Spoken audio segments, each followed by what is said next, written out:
Do you experience dull, achy pain in the front of your hip or groin when sitting for long periods of time?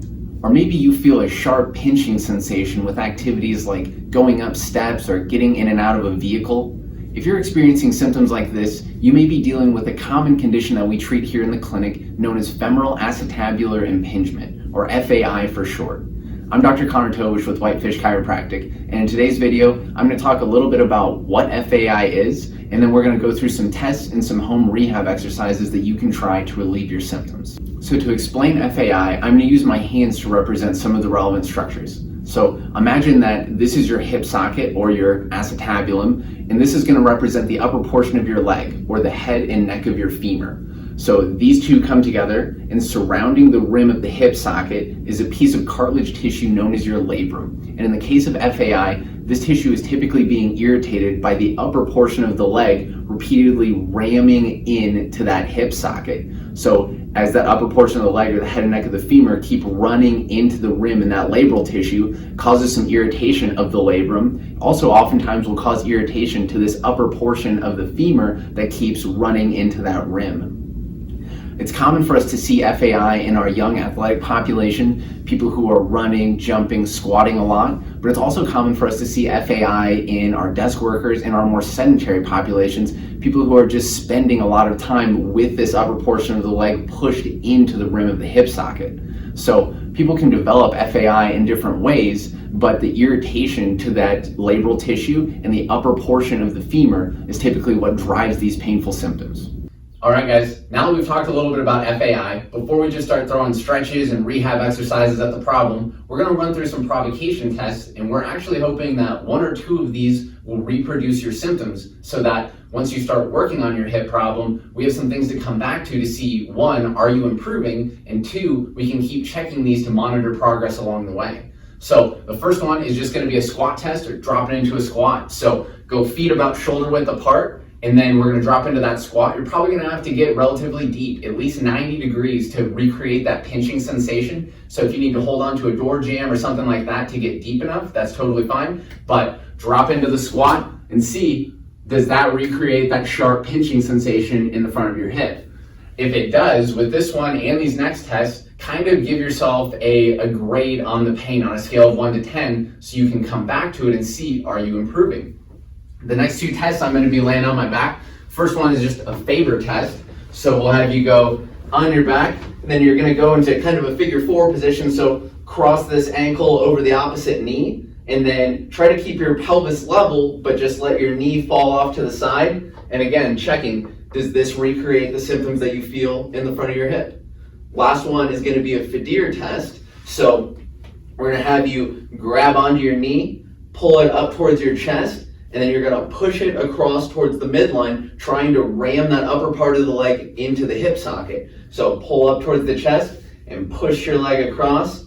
And again, just trying to see, does this recreate your symptoms? And if it does, kind of score it on a scale of 1 to 10. How much pain does that give you? All right, guys, that's it for our provocation tests. Next, we're going to look at a couple things that you can try at home or at the gym to relieve your symptoms. For the first part on self-treatment, we're going to work on getting some tension out of the joint capsule, which is basically a connective tissue glove that surrounds the ball and socket joint of the hip.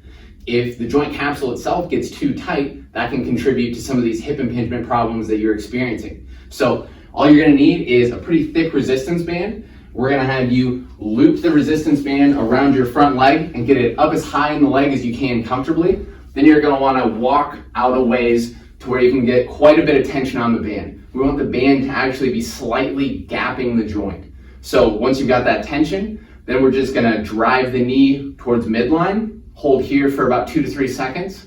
Then we're gonna push the knee out the opposite way. As you drive the knee out, we want you to really squeeze that glute muscle. So we're just gonna be working in and out, holding about 2 to 3 seconds in each position. We'll do that for about 2 minutes to really work some tension out of that joint capsule. Next up, we're going to look at the muscular component. And with hip impingement problems, what we typically see is excessive tension in these hip flexor muscles in the front and these adductor muscles in your inner thigh. So if these muscles are overworking, these muscles on the side of my hip and the back of my hip are probably underworking or not doing enough for us. So initially we'll start off by stretching these tight muscles, then we're gonna come back and finish up by stimulating some activity in these muscles that have been underworking so we can really rebalance the tension around the hip to get us better and longer lasting results. So the first thing that we're gonna look at is a stretch for these adductor muscles. So you'll just go feet a little bit further than shoulder width apart, and then you're just gonna kind of drop into the side here till you feel a nice stretch in these adductors in the inner thigh. You can move forward, backward a little bit to find the most tension, but I'd recommend sitting into this stretch for 10 or 20 seconds, doing 2 or 3 sets of this to really open up these muscles in the inner thigh. Next, we're gonna look at stretching out these hip flexors in the front. So we'll have you go into a little split stance, and we're gonna keep the back tall.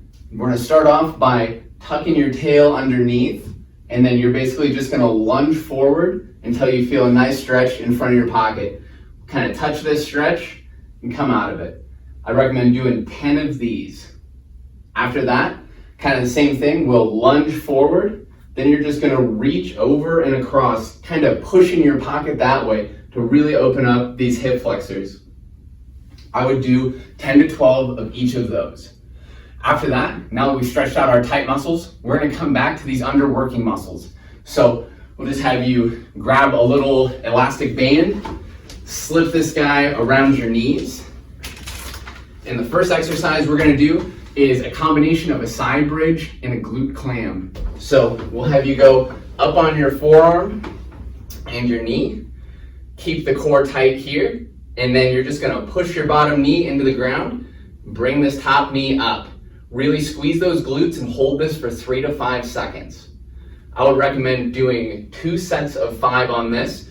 Really squeeze the glutes, hold that open for 3 to 5 seconds. Next up, we're gonna do a little glute bridge. So you can keep the band in the same spot, go on your back. This one, same thing, we're gonna kind of stiffen up the core, then drive your heels in, squeeze those glutes and push out into the band. Again, we're gonna hold this one for 3 to 5 seconds.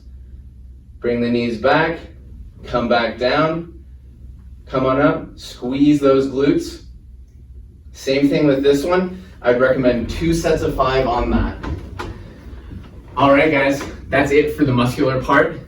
All right, guys, that's it for today's video. As you work on these exercises at home, remember to keep coming back to those provocation tests to track your progress along the way. I hope that this video was helpful, but if you've been going through the exercises and you just can't seem to get rid of that hip pain, we would love to help. So give us a call at 406-862-2121 or find us online to schedule an appointment today. Thanks.